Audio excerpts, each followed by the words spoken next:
মুখ্যমন্ত্রী হয়ে যে ভাষা প্রয়োগ করেছে কি এই অর্ডার হাইকোর্টে মহামান্য আদালতের অর্ডারটাকে আমি মানছি না। প্রকাশ্যে জনসভা একটা টোটালি বেআইনি কথা বলেছেন। আমাদের দেশে সব থেকে বেশি কেউ সম্মান করে কোনো মানুষ তাহলে কোর্টকে করে। সেখানে উনি একটা ত্রুটিপূর্ণ আইন তৈরি করেছিলেন। সেই আইনটাকে কোর্টে মামলা হয়, প্রায় 5 বছর 4 বছর কেস চলার পরে হাইকোর্ট রায় দেয়, সেটা আইনটা বাতিল হয়।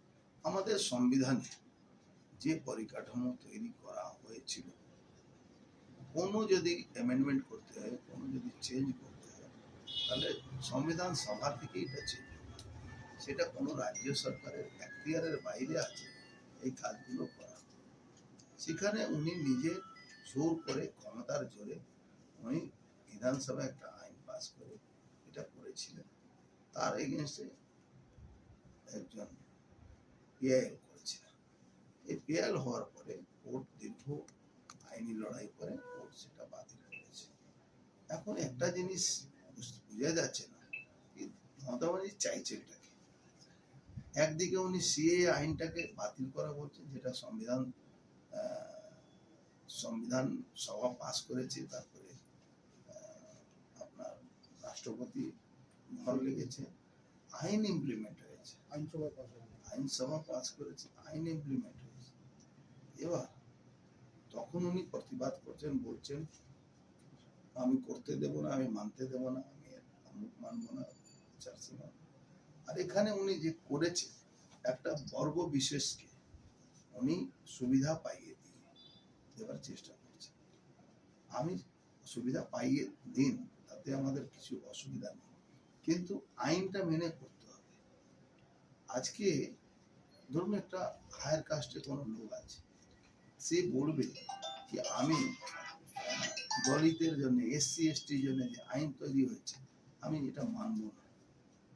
এটা কি সম্ভব আমাদের দেশে? আমাদের দেশ গণতান্ত্রিক দেশ, সবটাই সংবিধান মেনে এখানে চলতে হয়।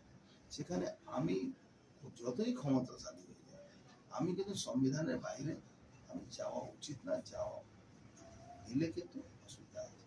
আমি বলবো আমরা স্বাগত জানাই কোর্টে। উনি বলছেন কোর্টে, সুপ্রিম কোর্ট যাবেন, উনি যেখানে যান, কিন্তু উনি যে চ্যালেঞ্জ করেছেন কোর্টের ডিসিশনকে, আমি এটা মানব না, আপনি নাই মানতে পারেন, কিন্তু আপনি বলেছেন, মানে মাননীয় মুখ্যমন্ত্রী বলছেন এটা বিজেপির কথায় হয়েছে, বিজেপির আইন, এটা আমরা কন্ডেম করছি। আর সুমোটো কমপ্লেন করে মমতা ব্যানার্জিকে বরখাস্ত করা উচিত। মমতা ব্যানার্জিকে বরখাস্ত মুখ্যমন্ত্রী পদ থেকে। একজন মুখ্যমন্ত্রী এই কথাটা বলতে পারে না। বিচারপতিকে চ্যালেঞ্জ করছে মুখ্যমন্ত্রী, বলছি তো ওনাকে বরখাস্ত করে দেওয়া উচিত। কেন যদি উনি এরকম এই ধরনের কোনো মুখ্যমন্ত্রী কোনো রাজ্যে থাকে, আমি কাউকে সুবিধা দেওয়ার আমার ইচ্ছা হতেই পারে, সুবিধা দেওয়ার জন্য আমি কারো প্রতিবাদ আমরা করতে পারি, কিন্তু সবটাকে আইন মেনে চলতে হবে।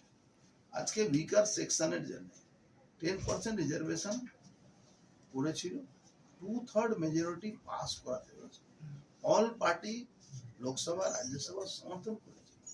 দীর্ঘ 4 দিন আলোচনা চলেছে, তারপরে এটা মোহর লেগেছে।